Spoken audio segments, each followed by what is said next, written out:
उत्तर प्रदेश सरकार द्वारा 30 जनवरी 2026 को लागू की गई वन टाइम टैक्स अधिसूचना के खिलाफ प्रदेश भर में ट्रांसपोर्ट कारोबारियों में नाराजगी बढ़ती जा रही है।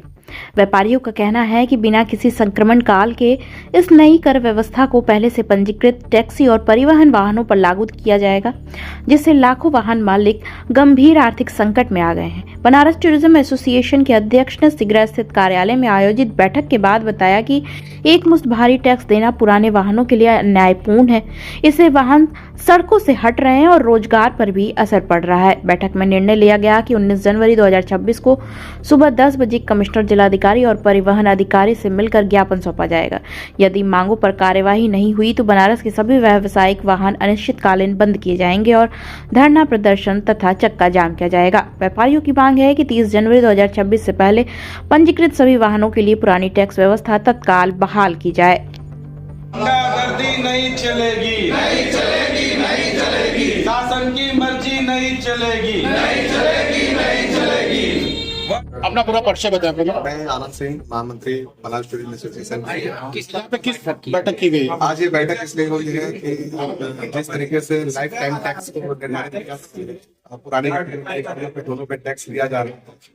पहले का स्लैब होता था 3 महीने का और साल भर का और लाइफ टाइम टैक्स का। अब एक साथ ही सारा पूरा का पूरा शुल्क वसूला जा रहा है, जिसके कारण हम जितने भी व्यापारी कम से कम यहाँ पे 1000-2000 पूरे बनारस में टैक्स संचालक हैं, उसके लिए कई करोड़ का इन्वेस्टमेंट आ गया है। कोई भी 2-3 गाड़ी अगर रखा है तो 2.5 लाख, 3 लाख, 5 लाख रुपया इकट्ठे कहाँ से जमा करेगा। इसलिए हम लोग यहाँ पे आज बैठक रखे थे।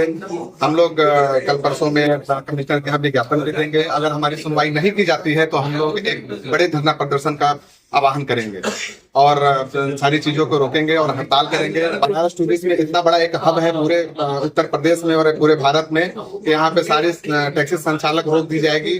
उसके चलते सबको प्रॉब्लम होगी, सब कुछ। अगर हम लोग का नहीं, अगर सरकार हम लोग की नहीं सुनती है तो हम लोग बड़ा से बड़ा धरना प्रदर्शन करने का प्रयास करेंगे। जानी बनारस टूरिज्म एसोसिएशन अध्यक्ष। आज किस तरह के यहाँ बैठक की गई? अब क्या निर्णय निकला बैठक में? निर्णय में यही निकला कि कल कमिश्नर साहब को क्या ज्ञापन दिया जाएगा। कमिश्नर साहब से समय हम लोग को मिल चुका है।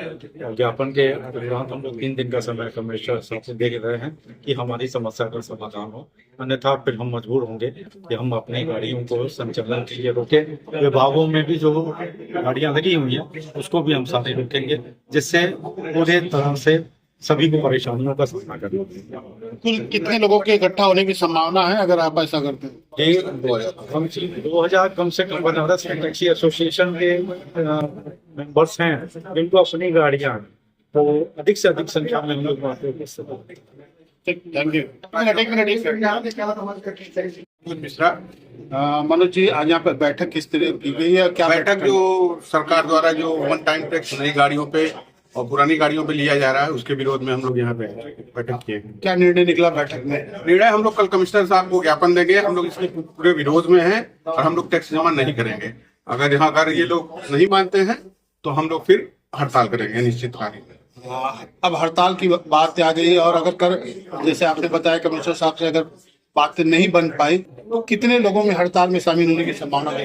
यहाँ जितने भी कम से कम 1000 गाड़ियां, 2000 गाड़ियां कम से कम खड़ी हो रहेंगे। कोई भी टैक्सी गाड़ी हम लोग चलने नहीं देंगे।